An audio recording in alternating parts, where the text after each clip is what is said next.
بسم اللہ الرحمن الرحیم۔ السلام علیکم ورحمۃ اللہ وبرکاتہ۔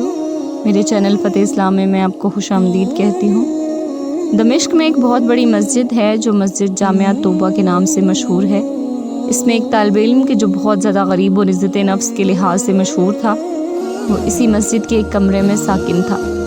2 روز گزر چکے تھے کہ اس نے کچھ نہیں کھایا تھا اور اس کے پاس کھانے کے لیے کوئی چیز نہیں تھی اور نہ کوئی پیسہ اس کے پاس تھا۔ تیسرے روز بھوک کی شدت سے اسے احساس ہوا کہ وہ مرنے کے قریب ہے۔ سوچنے لگا کہ اب میں اس حالت میں ہوں کہ شرعاً مردار اور یا ضرورت کے مطابق چوری جائز ہے۔ اسی بنا پر چوری کا راستہ بہترین راہ تھی۔ شیخ طنطاوی کہتے ہیں، یہ سچا واقعہ ہے اور میں ان لوگوں کو اچھی طرح جانتا ہوں اور اس واقعے کی تفصیل سے آگاہ ہوں۔ یہ مسجد ایک قدیمی محلے میں واقع ہے اور وہاں تمام مکانات قدیمی طرز پر اس طرح بنے ہوئے ہیں کہ ایک دوسرے کی چھتیں آپس میں ملی ہوئی ہیں اور چھتوں سے ہی سارے محلے میں جایا جا سکتا ہے۔ یہ جوان مسجد کی چھت پر گیا اور وہاں سے محلے کے گھروں کی طرف چل دیا۔ پہلے گھر میں پہنچا تو دیکھا وہاں کچھ خواتین ہیں تو سر جھکا کے وہاں سے چلا گیا۔ اس کے بعد دوسرے گھر پہنچا تو دیکھا گھر خالی ہے، لیکن اس گھر سے کھانے کی خوشبو آ رہی ہے۔ بھوک کی شدت میں جب کھانے کی خوشبو اس کے دماغ میں پہنچی تو بھوکے کی مانند اس کو اپنی طرف کھینچ لیا۔ یہ مکان 1 منزل تھا۔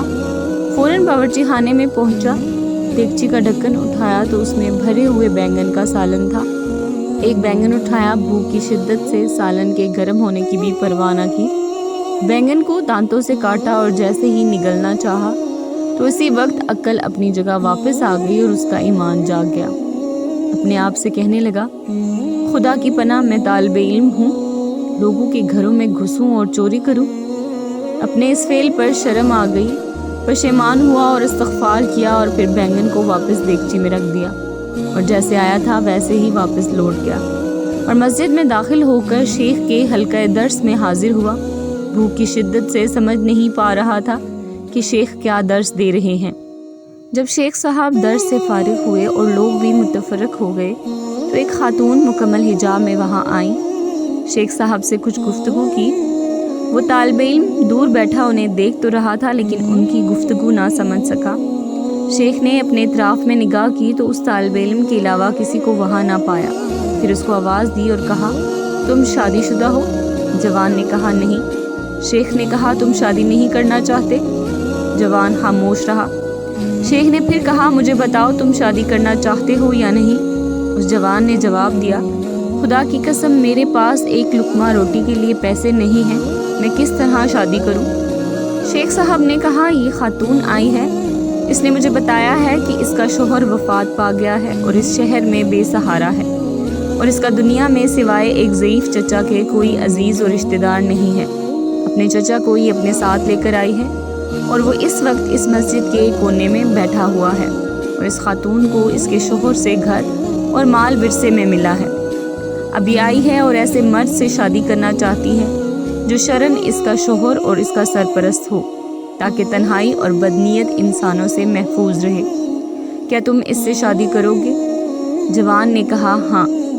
اور پھر اس خاتون سے پوچھا کہ تم اس کو اپنے شوہر کے طور پر قبول کرتی ہو؟ اس نے بھی مثبت جواب دیا۔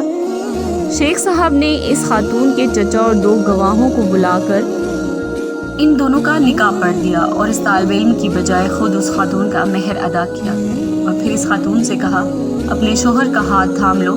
اس نے ہاتھ تھام لیا اور اپنے گھر کی طرف اپنے شوہر کی رہنمائی کی۔ جب گھر میں داخل ہوئی تو اپنے چہرے سے نقاب ہٹا دیا۔ وہ جوان اپنی زوجہ کے حسن و جمال سے حیران ہو گیا اور جب اس گھر کی طرف متوجہ ہوا تو دیکھا کہ یہ وہی گھر ہے جس میں وہ داخل ہوا تھا۔ زوجہ نے شوہر سے پوچھا کہ تمہیں کچھ کھانے کے لیے لا دوں؟ کہا، ہاں۔